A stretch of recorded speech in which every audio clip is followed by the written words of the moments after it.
Welcome to English, Please, the podcast where we explore interesting topics in under 10 minutes in clear, intermediate English. I'm your host, Christopher. I live in New York City, and I've always been passionate about languages and how we learn them. Whether you're listening on your way to work or while cooking dinner at home, this show is designed to help you with your English listening and comprehension skills. Before we get started, if you're not already subscribed to the English Please newsletter, I'd love for you to join. You get practice tips, resources, and more delivered straight to your inbox. Sign up at comullen.com/newsletter. The link is also in the description. I just got back from Chicago, and I have to say that it's one of those cities that stays with you. I was there for a few days to visit an old friend, and from the moment I arrived, I felt the energy of the place. Chicago is loud, confident, and beautiful.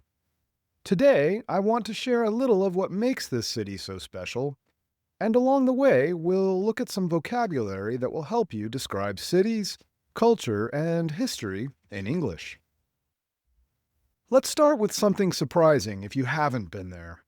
Chicago is located on the edge of Lake Michigan, one of the 5 Great Lakes of North America. When you stand at the waterfront and look out, there is no other side. It looks like the ocean. The lake is so big that it shapes the entire feeling of the city.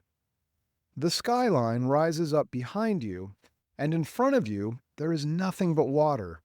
It's a remarkable sight. And when you turn around, the skyline takes your breath away.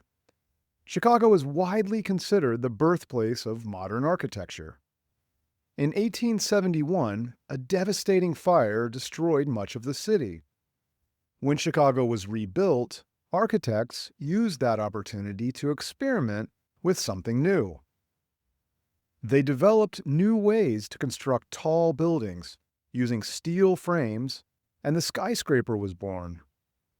The architecture of Chicago is distinctive in a way that's hard to miss, and 2 buildings in particular stand out.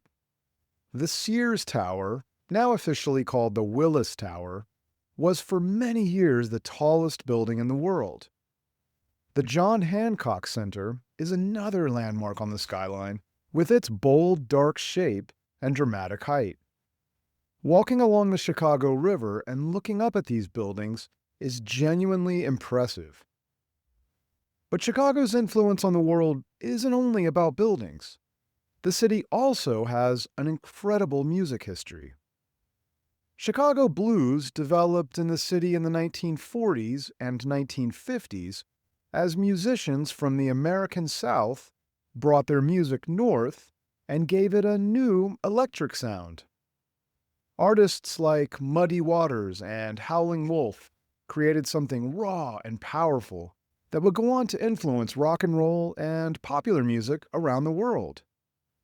The rhythm of Chicago blues is something you feel immediately because it's deep, it's emotional, and it's unmistakably alive.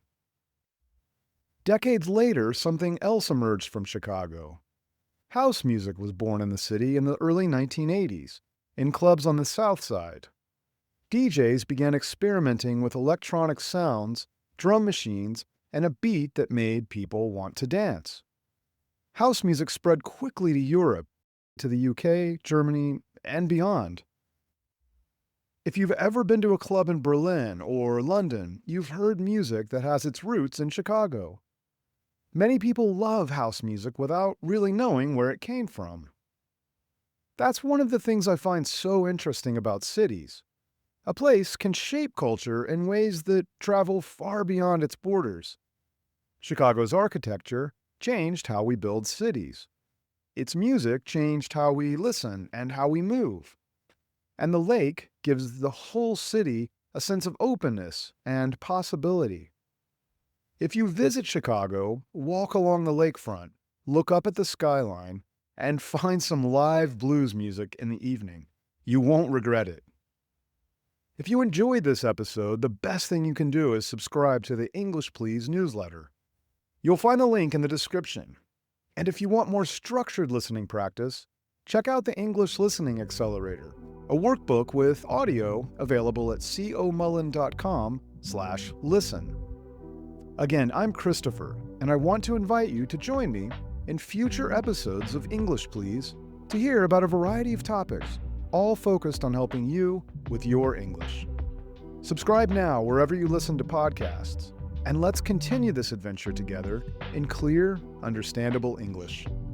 Sincere thanks, as always, for listening. See you soon!